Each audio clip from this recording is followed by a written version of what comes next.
time for the inaugural edition of Sunday Sugo, a segment that we are going to do every Serie A Sunday. Sugo meaning sauce, coming from the Italian tradition of eating Sunday dinner together every Sunday, which is carried over the Atlantic into Italian-American tradition. We're going to answer loads of questions as well that have been sent in by you guys at home. But before we get to that, how big is Sunday in Italian culture and eating? Kind of explain the tradition of Sunday Sugo. For me, in my household, Sundays were sacred. The entire family comes over. Usually it's your mom, your grandma cooking in the kitchen. Smells so good. For me, it was Sunday. I would come back from football, from playing locally, and you come back, and it was always trying to grab a little piece of bread and try to dip it in the sauce when she wasn't looking. So Sundays are the most important day, I think, in an Italian household. It's a day of calcio, but also a day of eating and family. And even like you saying it, coming in, talking about it, like you get goosebumps. You always love Sundays. When I moved here when I was 6, right, to the United States. So the thing I remember the most is the smell of coffee being brewed, the sound of squilli di tromba from Rai International every time a goal went in. The 9 a.m. window used to be a much bigger thing than it is now. Now we have so many staggered time slots. I hear it. There we go. It just came. Am I hearing that in my head? Is everyone hearing that? That's great.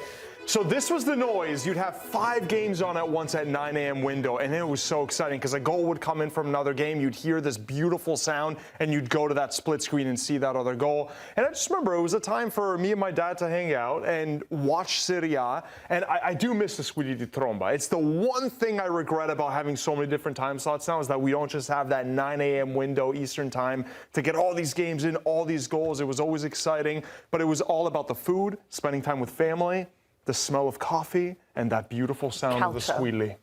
Yeah, I remember coming on a Sunday was important, time to catch up, right? Everything, come from church. It was a weird thing. I don't know if this happened in your family too, but like the women would bring you to church. My grandmother, maybe my mother, but the dads and stuff would never go to church in my family. I don't know. That was like a very Italian thing. They'd be waiting at the table when we got home. So, and then you'd walk in and everything was homemade in our family, right? We made our own peppers, our own sauce, our own wine, our own, almost everything, right? So just the smell of that, the being together, the catching up, I think is really special with football being on in the background. And it's something we did pretty much every single Sunday. Tell them what your dad used to do when you watched the game. What he used to say to you? Well, yeah, I used to watch like Domenica Sportiva, or I used to watch Serie A like every single weekend. And I didn't understand Italian at the time. So I'd be like, Dad, I just listen. Like, I don't mind sitting here, but I don't know what they're saying. He's like, if you shut up, then you could understand. I said, but I don't speak Italian. He said, well, if you shut up and listen, you'll learn how to speak Italian also. So, and he was actually right in the long run. Is that how you learned it? I sat there. I learned how to, well, I learned from my grandparents as well, and my cousins and uncles and aunts and everything like that, from my parents. But I did actually learn Italian, and I would like to think I learned a little bit about football every Sunday watching those channels. The people at home, I don't want to hear anything about the quality of Serie A, because we all grew up in this country watching it on like post-World War II era picture. That was Rai International. It was basically black and white TV. Really dating yourself. Remember that moon icon there in the corner? Mateo, and it was adjusting the antenna no, at but the top of the TV. Puppy, I remember in the 90s, before Gold TV got the rights, in the 90s, you have to go to the one place in town that had an illegal stream of Serie A. You couldn't watch Serie A legally in the 90s in Miami, where I grew up. Yeah. We all had to go to one restaurant. They had it in. It was like, you have to get your binoculars there to look at this picture. It was in black and white, but that's how you got it done. Well, Poppy didn't grow up here, so she doesn't know. What was Sundays like in an English household? I can really relate to you with the Sunday tradition, but obviously we didn't have the Italian food. In England, it's a huge culture to have a Sunday roast dinner every Sunday, and I always remember we would obviously watch football, but most of the games we went to normally fell on a Saturday, so Sunday mornings weren't as big. Saturdays, obviously, were the bigger football day, but we would all come home and sit together every single Sunday without doubt. And I would play in the Sunday afternoon roast? and then Explain to us the Sunday roast, please. Thanksgiving. It's basically a Thanksgiving dinner, but with a Yorkshire pudding, which is kind of like a savoury pastry type thing. It's delicious gravy, not the same as your gravy in America. It's brown, runny, and sounds really good. I'm not selling it very well. Baked beans. No, baked beans weren't part of it. Cauliflower cheese was a big part of it. Roast potatoes, and then all right, you got to come over one Sunday that we're not on here. We need to do a real Sunday. Italian Sunday baked beans. But I think it's nice that the European culture is very much Sundays. Everybody's together, and the whole family is round. Grandparents and nanas, everybody. Okay, so we do have the questions that we're going to start with. We're going to answer some of them submitted by you, as we mentioned. Let's start with Ken Grano, who has the first one. Who is your favorite Serie A team of all time? And not just a team, you have to say a specific year? So my dad used to take me to San Siro when I lived there until '93, and we'd go watch the Invincibles, Milan. And I was there every weekend to see the Invincibles. I didn't know what I was watching. I'm from '87, so I was like 5 at the time when I'd go. But that was obviously my favorite team, watching back those videos. And the first ever memories I had in my life were at San Siro, the smells in the air, the rockets going off. I was probably breathing in loads of forever chemicals, but I'm here now. I'm good.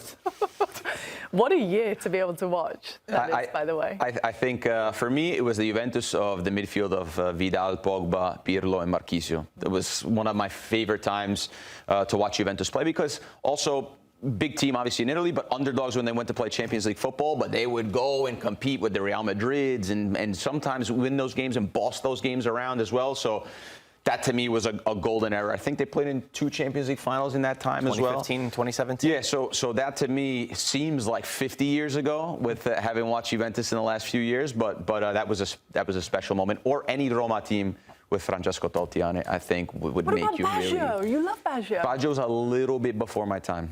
So okay, I'm born '87 as well, so '94 was the first time I really got introduced to Baggio, and it was like beginning of the end, I feel like, for him, right? Yeah. To piggyback on Grella, it was the year that started that rebuild. 2011, 2012 Juventus, the first year of Antonio Conte in Serie A. He just joined from Siena. I was a senior in high school, and I just remember every game. They went unbeaten that season. They beat Milan of Thiago Silva and Ibrahimovic. Ibrahimovic had never lost a Scudetto so far. He never lost a league title. And that team just showed, like, if you play with grit, if you play with fire, you could compete. You could punch much above your weight. So it was the first time that I learned a lot about tactics and the way that the teams were organized, and it gave a lot of hope. Even if you weren't the best, you could still find a way, and then it led to some incredible years to the Juventus that was true Juventus, not the one that we see today. Back in the day of Juventus. What about you, Pat? I think mine has to be the first year that we started covering Serie A and Milan winning the Scudetto in 2019. In fact, I just saw Pioli with the huge Scudetto with the 19. I thought that seems like forever ago now, considering what he's facing now. But that was so special to be at San Siro that year, to kind of follow along with their underdog story was really, really good. So that one is special to me. OK, the next one. Who is your favourite player in Serie A right now? Grell, who are you going for? Right now. Yeah. Oh boy, it's hard. That's we'll a come back difficult to one. you. Really come back to me. Come back to me. Oh, you go, Marco. I gotta think. It might be actually Luka Modric. To watch, if you just have to watch one play, like individual highlights of one play, I love doing that on YouTube. It would probably be him, because like you were saying about Pirlo in that midfield, I love players who just read the game ahead. Like players who understand where everybody's supposed to be, and he's dictating, he's telling guys where to go.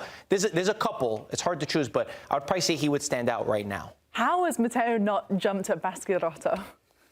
This is your all-time favorite player. Put those guns not away. Just your favorite player Mine right now. gets smaller, though, when I go like this. That's the problem. No, I was actually going to go Luka Modric, too. It's annoying that you took that. You told me to go first. I know, but I thought there's surely someone else. No, it's Luka Modric. I think Luka Modric. You gotta choose somebody else. I don't care. That's who I want to pick. Let me pick my pick.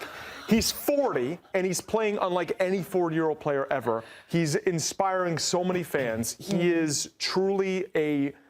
You know, it's hard for us to have Ballon d'Or winners now in Serie A, right? Yeah. They mostly go to the Premier League, but this is a guy that is he's playing Ballon d'Or level quality in a lot of these games, and he plays in our league. So I'm going to cherish him this year, hopefully another year after that. I like Lookman, actually. I think he's by far and away one of the best players that Serie A have.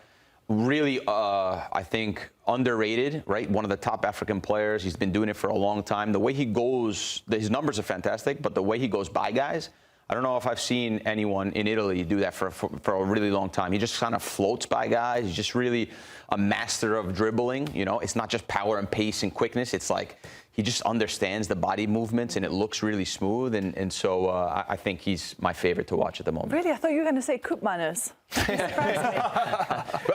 Everyone I talk to now, they're like, oh, he looks good in the center back position against Cremonese. I'll take it easy. Pop, what about you? I would say Scott McTominay, but obviously he's a bit of an obvious one. Yeah. But I really liked watching Stefan Posch, yes, of course. I like Anguissa at the minute, though. I've actually really enjoyed watching Anguissa play for Napoli. OK, last question. We've got which is... Are we doing which is the most enjoyable team? Yeah, which is the most enjoyable team to watch? Como. Easy for me, Como. Yeah. Yep. All right, nice and simple. I would always say Inter for sure. I think they're the best in Italy. I think everybody knows that in terms of playing the football.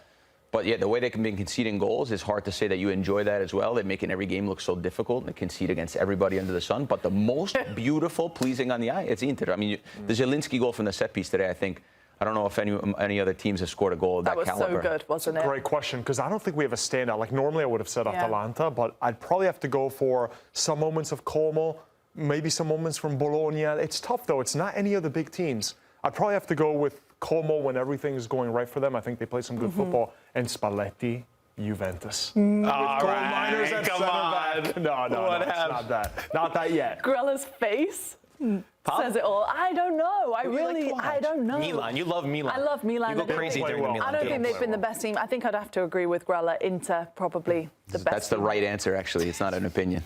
Oh, okay. My bad. See if they actually win something But we this don't year. have a standout. It's a tough question. It really is. Well, as our way to invite you into our Sunday dinners, our Sunday Sugo, make sure you keep on sending your questions to us. Scan this QR code so we can answer them next week and all throughout the Serie A season.